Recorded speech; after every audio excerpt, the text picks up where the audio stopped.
izinkan saya ingin memaparkan materi dari Pancasila sebagai dasar negara. Next. Ya, di sini kami hanya beranggotakan 2 orang, yaitu saya sendiri Yehuda Marcela Nawaang dengan NIM A15 21029193. Saya Zulfia Ranti dengan NIM A15 2021 Oke, kita mulai dari pendahuluan, yaitu Pancasila sebagai dasar negara dikelan sebagai dasar falsafah negara, yaitu dasar filsafat negara, filosofis, Kronslag dari negara, ideologi negara, stasid. Dalam hal ini, Pancasila sebagai pedoman atau dasar dalam mengatur pemerintahan negara serta dasar dalam mengatur penyelenggaraan negara. Next. Kemudian ada latar belakang Pancasila. Pengertian Pancasila itu sendiri itu sebagai dasar negara yang diperoleh dari alinea keempat pembukaan Undang-Undang Dasar 1945 dan sebagaimana tertuang di dalam Memorandum DPR GR pada tanggal 9 Juni 1966 yang menandaskan Pancasila sebagai pandangan hidup bangsa yang telah dimurnikan oleh PPKI atas nama rakyat Indonesia menjadi dasar negara Republik Indonesia. Kemudian adapun makna dari Pancasila tersebut, yaitu terdiri dari 5 sila, yaitu ketuhanan yang Maha Esa, kemanusiaan yang adil dan beradab, persatuan Indonesia, kerakyatan yang dipimpin oleh hikmat kebijaksanaan dalam permusyawaratan perwakilan. Adapun yang kelima yaitu keadilan sosial bagi seluruh rakyat Indonesia. Setiap sila memiliki makna dan prinsip yang menjadi landasan bagi bangsa Indonesia. Next.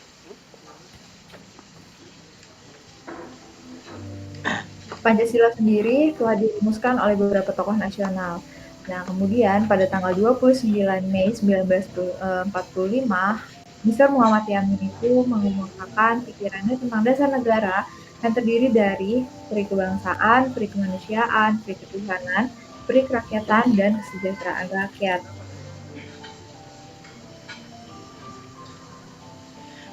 Adapun rumusan Pancasila yang disampaikan oleh Dr. Mr. Supomo yaitu persatuan, kekeluargaan, keseimbangan lahir batin, musyawarah, dan keadilan rakyat.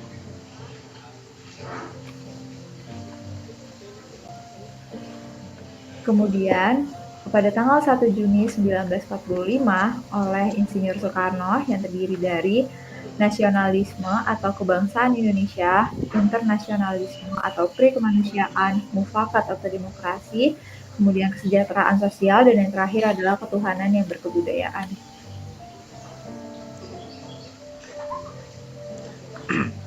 Adapun makna dari pembukaan Undang-Undang Dasar 1945 yaitu pembukaan yang telah dirumuskan dalam 4 alinea, mengandung arti serta makna yang sangat dalam, mempunyai nilai-nilai yang universal dan lestari.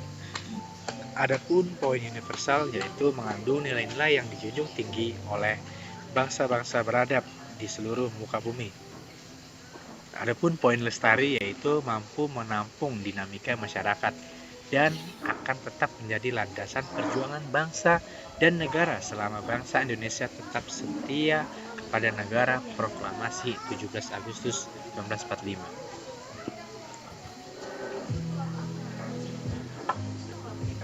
Kemudian adapun makna yang terkandung dalam Pancasila.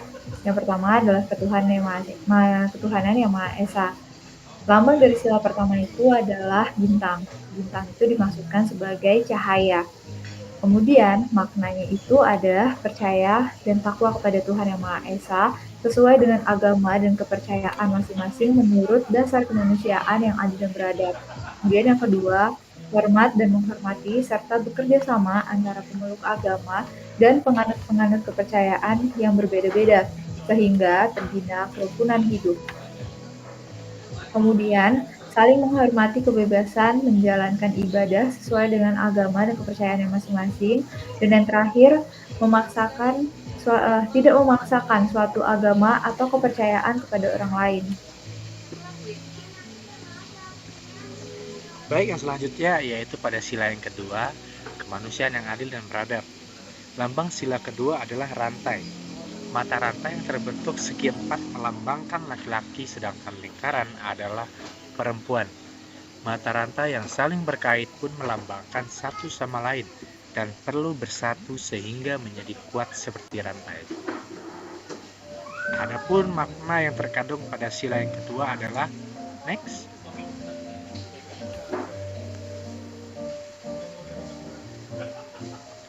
yaitu mengakui persamaan derajat, persamaan hak, dan persamaan kewajiban antara sesama manusia. Kedua, saling mencintai sesama manusia. Dan yang ketiga, mengembangkan sikap tenggang rasa.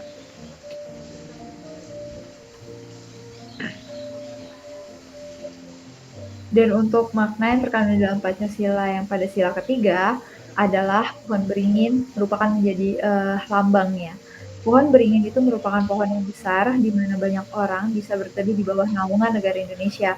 Selain itu, pohon beringin memiliki sulur dan akar yang menjalar kemana-mana, namun tetap berasal dari satu pohon yang sama, seperti halnya keragaman suku bangsa yang menyatu di bawah nama Indonesia. Kemudian untuk maknanya sendiri adalah menjaga persatuan dan kesatuan negara kesatuan Republik Indonesia, rela berkorban demi bangsa kita, cinta akan tanah air, kemudian berbangga sebagai bagian dari Indonesia, dan yang terakhir memajukan pergaulan demi persatuan dan kesatuan bangsa yang berbhinneka tunggal ika.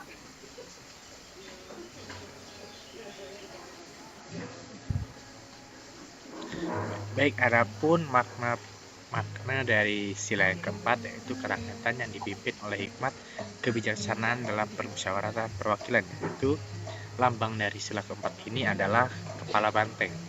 Kepala banteng merupakan hewan sosial yang suka berkumpul, seperti halnya musyawarah di mana orang-orang harus berkumpul untuk mendiskusikan sesuatu.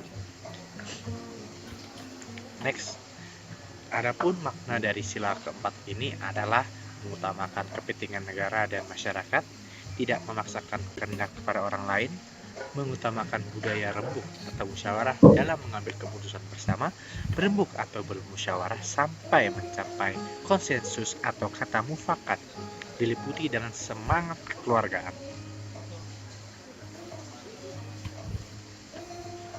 Dan untuk sila yang terakhir yaitu adalah keadilan sosial bagi seluruh rakyat Indonesia. Pada sila kelima ini memiliki lambang padi dan kapas. Padi dan kapas sendiri itu merupakan kebutuhan dasar setiap manusia, yakni pangan dan juga sandang, sebagai syarat utama untuk mencapai kemakmuran yang merupakan tujuan utama bagi sila kelima ini. Kemudian adapun makna dari sila ini adalah bersikap adil terhadap sesama, menghormati hak-hak orang lain, menolong sesama, menghargai orang lain, kemudian melakukan pekerjaan yang berguna bagi kepentingan umum dan bersama. Baik, selanjutnya adapun pengertian dari batang tubuh Undang-Undang Dasar 1945, yaitu arti batang tubuh sendiri ialah peraturan negara yang memuat ketentuan pokok dan menjadi salah satu sumber daripada perundang-undangan lainnya yang kemudian dikeluarkan oleh negara itu. Next.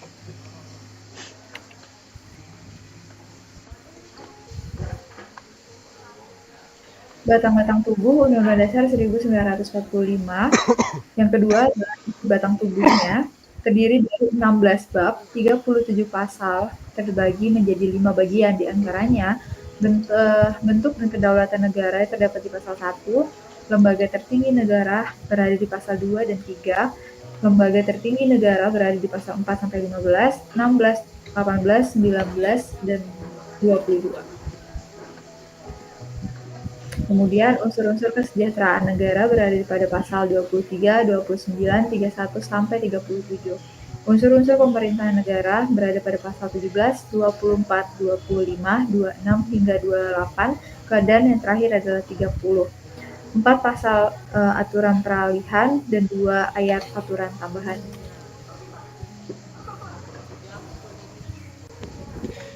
Adapun sifat dari batang tubuh Undang-Undang Dasar 1945 yaitu yang pertama fleksibel, elastis, dan supel.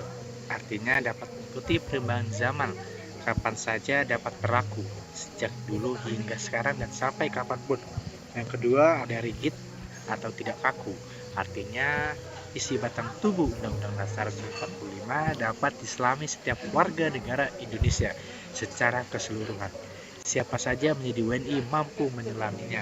Yang ketiga, luas atau gemulai. Maksudnya dapat dilaksanakan oleh setiap warga negara Indonesia di semua tempat, di sembarang ruang, dan di mana saja dapat dipraktekkan. Oke, next. Kemudian adapun implementasi dari Pancasila itu sendiri. Beberapa penerapan implementasi politik strategi nasional dalam berbagai bidang berikut adalah contohnya. Yang pertama bidang hukum, bidang ekonomi, bidang politik, dan yang terakhir adalah bidang pertahanan dan keamanan.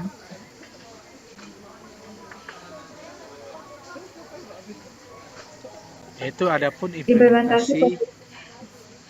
Oke, lanjut Sylvia. Oke. Implementasi politik dan strategi nasional di bidang hukum. Beberapa penerapan implementasi Postratnas atau politik strategi nasional pada bidang hukum. Implementasi politik dan strategi nasional di bidang hukum itu mengembangkan budaya hukum di semua lapisan masyarakat untuk terciptanya kesadaran dan kepatuhan hukum dalam kerangka supremasi hukum dan tegaknya negara hukum. Yang kedua ada strategi nasional di bidang politik, yaitu memasyarakatkan dan menerapkan prinsip persamaan dan anti diskriminatif dalam kehidupan bermasyarakat, berbangsa, dan bernegara. Membangun bangsa dan watak bangsa, nation and character building, menuju bangsa dan masyarakat Indonesia yang maju, bersatu, rukun, damai, demokratis, dinamis, toleran, sejahtera, adil, dan makmur.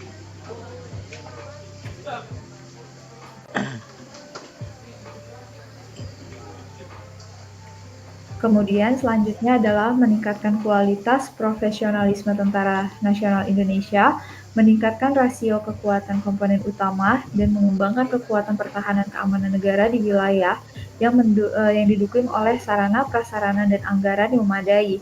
Kemudian yang kedua, memperluas dan meningkatkan kualitas kerja sama bilateral bidang pertahanan dan keamanan dalam rangka memelihara stabilitas keamanan regional dan berpartisipasi dalam upaya pemeliharaan perdamaian dunia. Baik, sekian dari saya dan Supia tentang pemaparan materi Pancasila sebagai dasar negara. Sekian dari kami pamit undur diri, terima kasih.